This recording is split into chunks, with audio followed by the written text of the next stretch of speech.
les langues, quelles qu'elles soient, sont la cristallisation de la vision du monde d'un peuple. Ce n'est pas juste un outil de communication.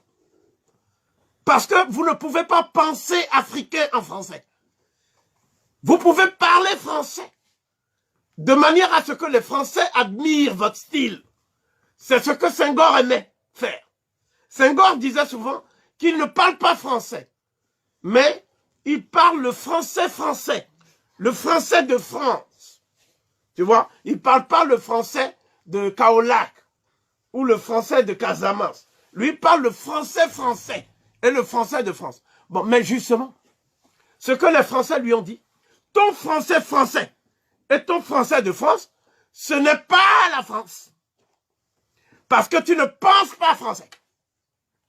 Donc, quand tu fais tes poèmes sont l'expression d'un certain nombre d'images que tu projettes sur la pensée française.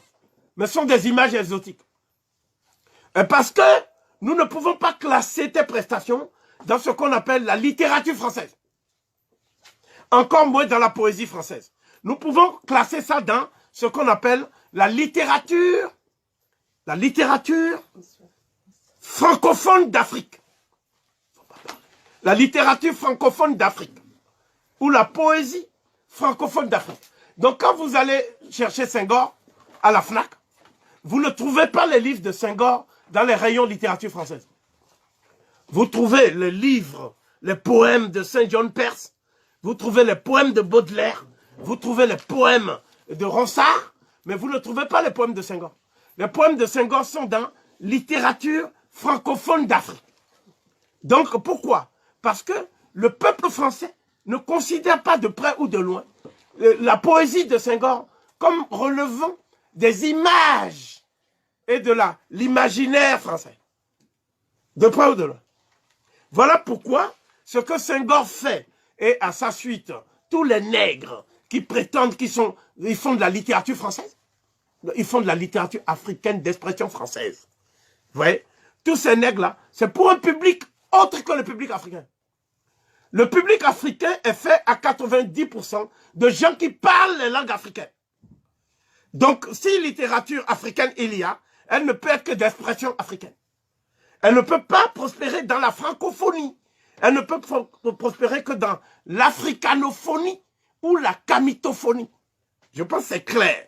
Parce qu'un Chinois ne peut pas faire la littérature chinoise d'expression française. Aucun Chinois ne lit ça là-bas. Vous voyez? Donc nos peuples, on dit qu'ils sont francophones, mais ils sont pas francophones. La majorité des populations du Sénégal parlent leur langue. En Centrafrique, tout le monde connaît le Sango. En RDC, on parle le Lingala. On parle le Kikongo. On parle le Chiluba. Mais on ne parle pas français. Ceux qui parlent français, je vais utiliser un terme qui sera peut-être mal reçu par certains, mais ne prenez pas ça pour de la polémique, ne prenez pas ça au premier degré. Ce sont tout simplement des nègres acculturés et perdus pour l'Afrique. C'est eux qui écrivent en français. Voilà notre position. Donc quiconque, un noir qui ne sait pas produire son savoir dans sa langue, c'est un analphabète. C'est ça qu'on appelle l'analphabète. Mais ils ont inversé les choses en disant que ce sont les peuples africains qui ne savent pas parler français qui sont analphabètes. Demande à un Allemand, quelle différence tu fais entre un locuteur de l'allemand et un germaniste. Un germaniste, un étranger qui apprend l'allemand. Mais il ne peut pas s'improviser écrivain allemand. C'est un germaniste français.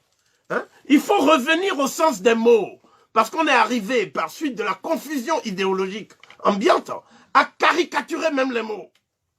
Voilà, c'est le souci de parler correctement français qui m'amène à dire les choses clairement.